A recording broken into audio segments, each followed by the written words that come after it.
Hey everyone, welcome back to part 4 of the 5-part Practicing Presence series. So in this video, I'm going to talk about choosing acceptance. So to recap, in part 1, I shared an introduction to what it means to practice presence and sort of laid out the framework for the rest of the series. Part 2 was the introduction to step 1 of practicing presence, which is to cultivate awareness. And in part 3, I shared the second step of practicing presence, which is to notice your thought patterns. And I also introduced a new technique to help you reframe your emotions called HAIL. And this technique was developed over a decade of research by a woman named Linda Rossetti. So in part 4, again, we're going to talk about the third and the final step in practicing presence, which is to choose acceptance. So in this video, I'm going to share a couple of really important things, and we're going to bring this all together. So we're going to talk about what does it mean to choose acceptance, and how can you go about making peace with what's happening now, no matter what form the particular moment is taking for you. And the second thing we're going to talk about is how our resistance shows up, and then how we can let it go. So before we get started, I just want to remind you that every Friday I release an Inhabiting Joy newsletter, which includes a roundup of videos from this channel and a lot of insightful tips and stories. So make sure you subscribe by clicking on the link in the description. All right, let's get started. So in the previous 2 videos, you learned how to cultivate the awareness of the presence within and embody that presence so that you can begin to notice your thought patterns and your emotions with your inner vision. Now, that's the first time I've introduced this term, inner vision. And this is, again, seeing the world through the lens of your true self or the formless presence within. So when you see the world from the perspective of the presence within, instead of your limited self that only uses your 5 sensory perceptions. So when you're seeing the world through your limited self, you're looking through your external vision. So I just wanted to bring some clarity between what I mean by inner vision and external vision. So as I shared earlier in the series, that presence within, you may have a lot of different names for it. You may call it spirit or soul or consciousness. And it's really important that the language doesn't necessarily matter. It doesn't matter what you call it. What matters is that you learn to call on it, that you learn to embody it, that you choose to embody it and see life with your inner vision, the inner vision that that presence offers you. When you do that, you're witnessing and observing the thoughts and events that are happening in the physical realm.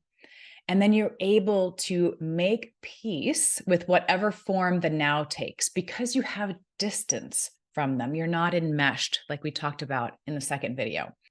And step 3 is choosing acceptance, which again just means making peace with whatever form the now is taking. So why is this so hard for us?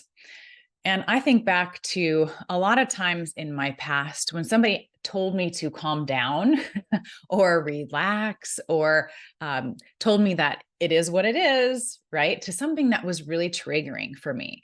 So if you can think back to a moment where that happened recently for you, I think you can understand why choosing acceptance gets hard. Because when we're in resistance, we are not seeing with our inner vision. We don't have any distance from the thoughts and the emotions that are arising. And choosing acceptance only happens when we can see with our inner vision. So by cultivating awareness of that presence within, then noticing your thought patterns, right? You lay the groundwork for being able to choose acceptance. So the 2 previous steps are really important because they mentally prepare you and they lay that groundwork to be able to accept whatever is coming up in the moment. Because when you're truly seeing with your inner vision, when you're embodying that presence within, that's when you can actually justify letting go of your resistance and then accepting whatever is happening in the present moment. So let's talk more about what it actually looks like to let go of your resistance and accept what is happening. So, what this really means is experiencing the now. It's being on the edge of certainty and uncertainty and being okay with that. Just being with whatever's happening without judgment. And in the last video, I offered a suggestion to think of your thoughts as a stream or a river that's continuously flowing. Remember, sometimes in some parts of the river, it's really calm, it's docile, and some parts of the river are raging. There's a ton of white water, it's really choppy.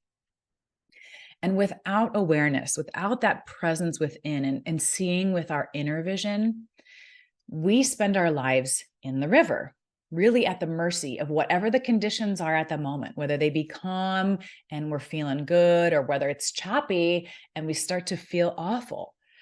So, with awareness, we stand on the river bank, watching the river from a distance, and we're not at the mercy of the river unless we choose to dive in, or we forget that we have the option of staying on the riverbank. So choosing acceptance means to consciously see the events, the thoughts, the emotions from the riverbank instead of in the river. That way you're accepting what is happening now without judgment. You're witnessing it. So when you judge, you get into the stream with your thoughts and emotions. When you accept, you're watching from the riverbank. And in each moment, you can choose, right? You can choose to either accept or resist what is happening. And you can choose to accept or resist the thoughts that are arising, the emotions you're experiencing. So if the thoughts that are arising are a lot around judgment, judging things as bad or less desirable, then it's a sign that you're in resistance. You're rejecting whatever form that present moment is taking. So anytime you notice that you're judging, it's a sign that you're in the river. And you're not on the riverbank just witnessing what's happening. And the gift of the riverbank is really choice. It's the choice to see with our inner vision instead of our external vision. So, because think about it, when we're in the river, attached and entangled with our thoughts and emotions, they can pull us under, roll us around, and we start to fight back. We're trying to swim against what is happening, right? We're resisting the pull of the river, and we start to feel the fear of being pulled under, and we get scared and angry at what's happening to us. So this is when we're resisting and we're judging, we're fighting and splashing and swimming as hard as we can. And this is when we become what is happening to us. We become our fears. And our concept of who we are is totally enmeshed with what's happening to us in the moment. So, in a sense, we mentally imprison ourselves. We are trapped. We are seeing the world only through our limited five sensory perception. But on the riverbank, we are watching the same choppy river. We're seeing what is happening. And we're seeing it from a distance, though. And from that distance, we can have a new perspective. We can have compassion, curiosity, and we can make a choice about what we're seeing because we're not enmeshed with it. So this is how we become liberated. And this is what it looks like to see your world with your limitless inner vision. The truth is, our lives are a series of disruptions and changes. As I talked about in the second video, control is really an illusion. And the conditioned thoughts and the habitual patterns of emotions that arise in our minds are also really beyond our control. But we can control whether we identify with those thoughts or whether we choose to get some distance from them. So choosing acceptance means at the point of choice, when something happens that throws us maybe off balance, something that's unexpected, right? Because the present moment is sort of the edge of certainty and uncertainty. We don't know what's going to happen in any given moment, but we have the choice. We can accept what is happening or we can resist it. And when we accept it, that's when we can get curious about it. This is not easy, right? But it is a way to recenter and move forward. What if we got curious about what's happening and maybe what it was here to teach us? What if we took it as an opportunity to see whatever is happening in a new light, instead of through the lens of our conditioned thinking, the way we used to think about something? Maybe we could see the situation in a new light. And when emotions arise that are trying to pull us under, pull us into the river, we can reframe those emotions using the technique I shared in part 2, which is called Hail. We all spend time in the river. I haven't met a person yet that spends all of their time on the riverbank, constantly embodying that presence within and always seeing the world through their inner vision. But the more you practice, the better and easier it gets. So you can catch yourself when you are in a moment of non-consciousness, when you are completely hijacked by your external vision, by the thoughts and the emotions that are arising. And you can make the shift to see whatever is happening with your inner vision. It's sort of like taking off a pair of dirty glasses that are really blurry and being able to see clearly. So choosing acceptance is a practice, like everything else. And the more that you practice, the more naturally it comes to you.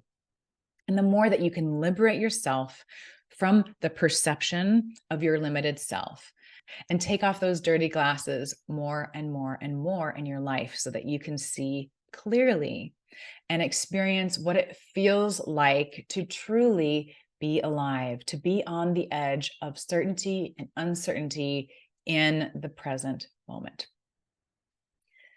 So I want to recap the last 4 videos very briefly, because we've talked about what it means to practice presence, and we've talked about the 3 steps in practicing presence. So remember, practicing presence is a foundational habit for joyful living. It allows you to tap into that deeper realm within you, that presence within that's beyond form.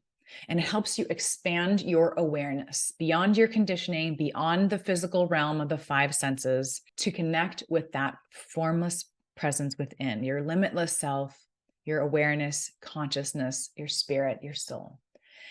And it gives us this spaciousness within that allows us to see life through the lens of our inner vision, the view we cannot see with our external vision or with our 5 senses. Step 1 in practicing presence is to cultivate awareness and embody the aware presence within. Step 2 in practicing presence is to notice your thought patterns, to witness the thoughts and the response patterns that come up and bring your awareness to them. And step 3 is to choose acceptance, to make peace with the thoughts, emotions, and events that arise. So as I wrap this up, I do want to remind you, there's 2 meditation videos that are companions to this series. The first is to help you cultivate the awareness of that presence within. I recommend doing this for at least a couple of weeks every single day. And there's also a meditation on letting go. When you have some of the more difficult emotions arising, this meditation will help you to remember you can see with your inner vision and start to liberate you from the heaviness of those thoughts and emotions. And finally, the 5th and final video is called 3 Simple Ways to Come Back to the Present Moment. So don't miss that one either. Thanks so much for joining me. I'll see you next time.